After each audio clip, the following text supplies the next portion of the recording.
Good evening. This is CTV News. I'm Patricia Vallone. Governor Wes Moore unveils his fiscal year 2024 budget this afternoon. The $61 billion package does not call for increases to taxes or fees. Most state workers will see a pay increase. Moore says his budget invests heavily in transportation and education, allocating $500 million in additional funding for the education blueprint for America's future. That these investments that are taking place are going to be for the best interests of all Marylanders and for a long time. That we are making and we are using this moment, and we will not miss this moment, to be able to move smartly and move with discipline and prepare for any other type of economic headwinds that might come our way. But at the same time, we're not going to miss the opportunity to make the investments that we know that the people of this state deserve and have called for. And the budget also calls for increases to state funding to historically black colleges and universities by 19%. Senate President Bill Ferguson says the Moore budget reflects the shared values of Democratic lawmakers. He also says that there is a lot of room left in the budget to, quote, rebuild a refreshed government. Meantime, one of the main issues that the General Assembly will tackle is gun control. One bill up for consideration is the Gun Safety Act of 2023. If enacted, it would prohibit firearms within 100 feet of public spaces, such as hotels, movie theaters, and retail stores. What we're looking to do is to push not only the public spaces or sensitive locations definition to its farthest constitutional limit, and also to look into what mechanisms we can put in place to ensure that folks that are seeking these wear carry permits are going to get the proper training, the proper renewals, and the proper screening. So we're going to look to decipher what the circuits have said. Obviously, the circuits are split. Every day there's a new development in law in this area. So we're going to push to the constitutional limit to ensure that Marylanders are safe. And this legislation comes months after the U.S. Supreme Court ruled that New York's concealed carry law violated the 14th Amendment of the Constitution.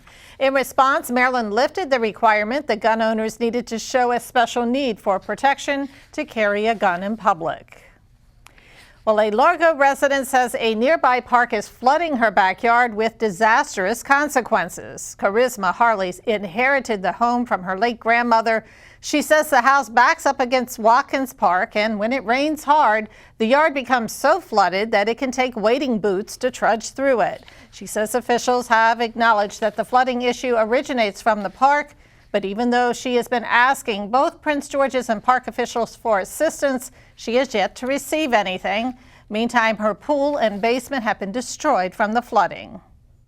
This whole area here becomes extremely wet. Since 2017, the water issue has progressively gotten worse. So year in and out, more and more water starts to come through the yard, and it's just a complete overflow as it rains for 2 to 3 days at a time. And just by doing my own personal research, I learned that when water sits around your house, it's not only just affecting the foundation of your home, but also the quality of air that you breathe. It is the responsibility of the county. My homeowner's insurance cannot cover that sort of thing because it's coming from the opposite end of my yard, from Watkins Park. So at this point, I just don't know what else to do.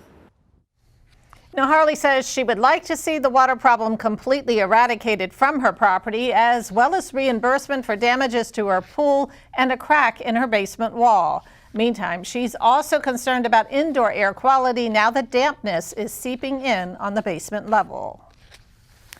The State Health Department reports 698 new COVID-19 cases today. The positivity rate is down to about 11%. The number of people hospitalized with COVID has declined to 677.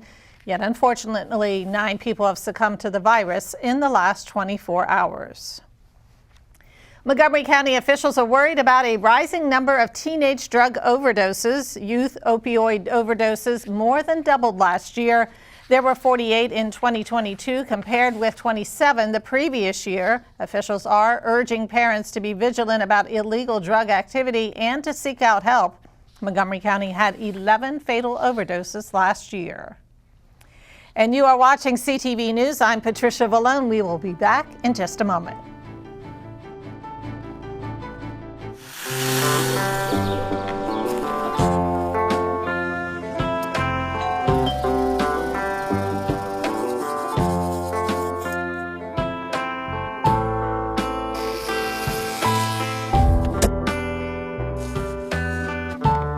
The American Cancer Society's Hope Lodge communities offer a free home away from home, closer to cancer care. People are meant to be together.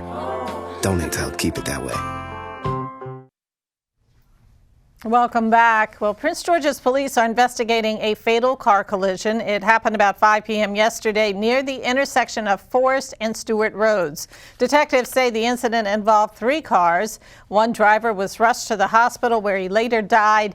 A second driver suffered non-life-threatening injuries, and the third driver was not hurt. Anyone who witnessed the incident is asked to call 1-866-411-TIPS.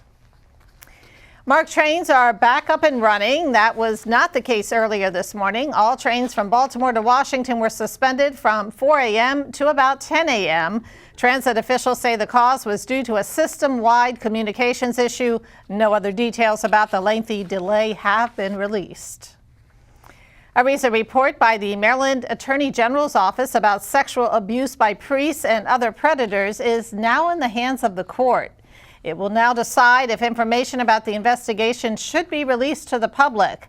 One Maryland lawmaker has been working for years to extend the statute of limitations regarding child sexual predators. Delegate C.T. Wilson of Charles County says it's not about the money, but about getting closure for victims. It's a topic that Wilson unfortunately knows all too well. I had a very difficult childhood, and as people know my story, I was abused as a child, so dealt with sexual abuse, and I understand the lingering problems it has in relationships, emotional and mental stability. So for people to be dismissive about it, and for our state to not follow suit, which already done on a federal level, I think is abysmal. And I really do hope that this is the year we're able to do something for our victims. As the Attorney General, I continue to sort of litigate the cases that I inherited. So we will be arguing strenuously before the court to release that to the public. We think that victims and survivors, the public generally, needs to have access to that information. And the measure has made it out of the House in the past, but stalled in the Senate. Wilson says he is hopeful that it will pass this year.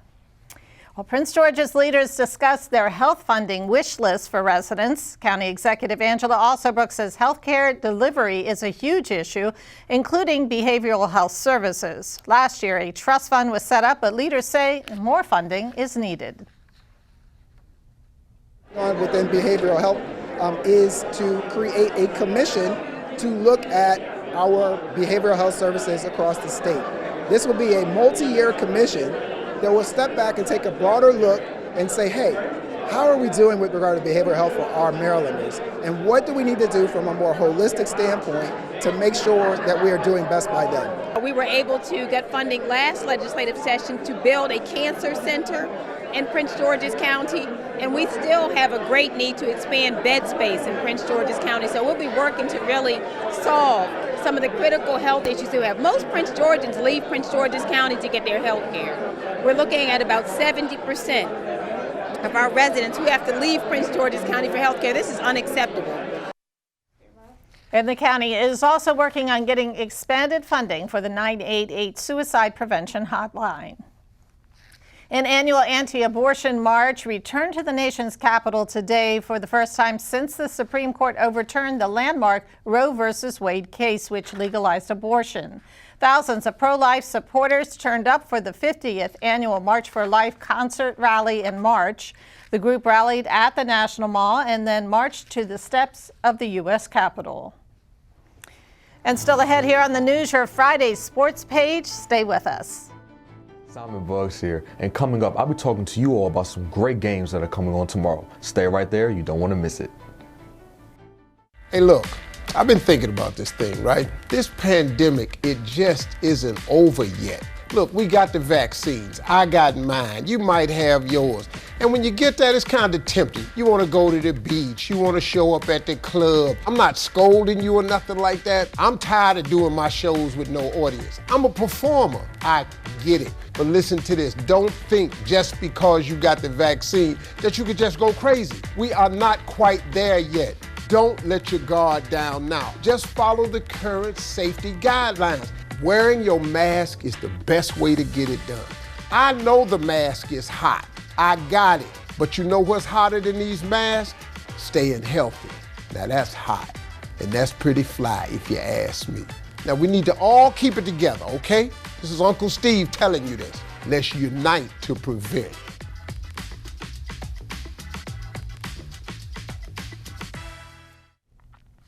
And thanks for staying with us. A local police agency wants to help bridge the gap between the department and the community that it serves. The Bowie City Police Department wants to do this through its Citizen Police Academy. The 13-week training course will teach participants about the ins and outs of policing. Officials say they want to debunk misconceptions about law enforcement. We try to educate people on the way things really work. And some of the things that we talk about are how are investigations done? What is our community policing philosophy? How is the department set up? And break down some of the misconceptions. One of the things is like, okay, well, you're slotted for 67 people, 67 officers. So we must have people tripping over each other in the street all day long trying to patrol the city. Well, that's not the case. So we talk about our organizational chart, where all these people are, basically where your tax dollars are going. And the training courses will begin on April 4th. Anyone interested in joining can fill out an application by visiting the website on your screen. Well, two county schools are honored with a major designation. Kingsford and Whitehall Elementary Schools have been named 2023 Maryland Excellence and Talented Education Schools. The awards honor public schools that provide excellent, gifted, and talented education. A virtual award ceremony will be held on Tuesday, February 28th.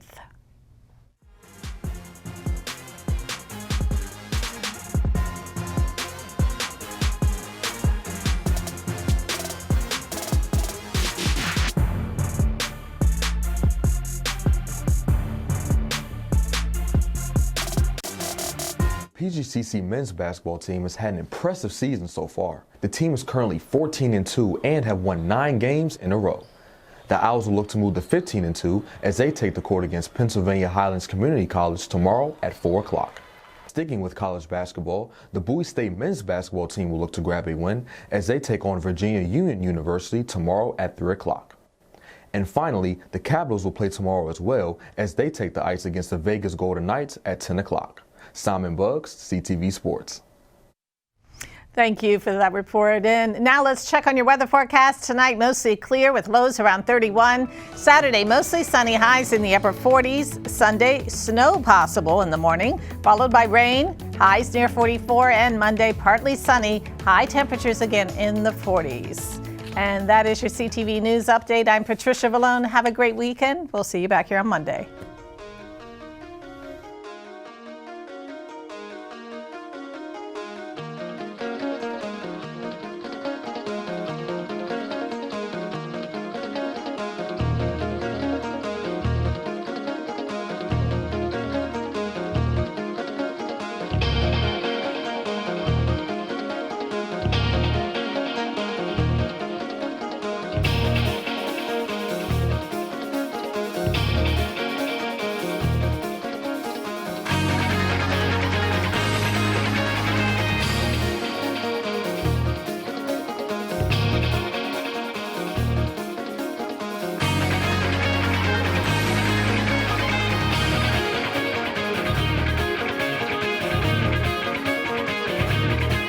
On screen, I have been grateful to be a part of productions that respect my voice, but I've come to realize that behind the camera is really where the magic happens. The reason I'm so passionate about producing in particular is that we get to innovate on new ways to disrupt media and make it more inclusive, because the women that are making the decisions look like the women we're trying to put on screen. The goal is to reflect the diverse communities that are around us. If you can see her, you can be her.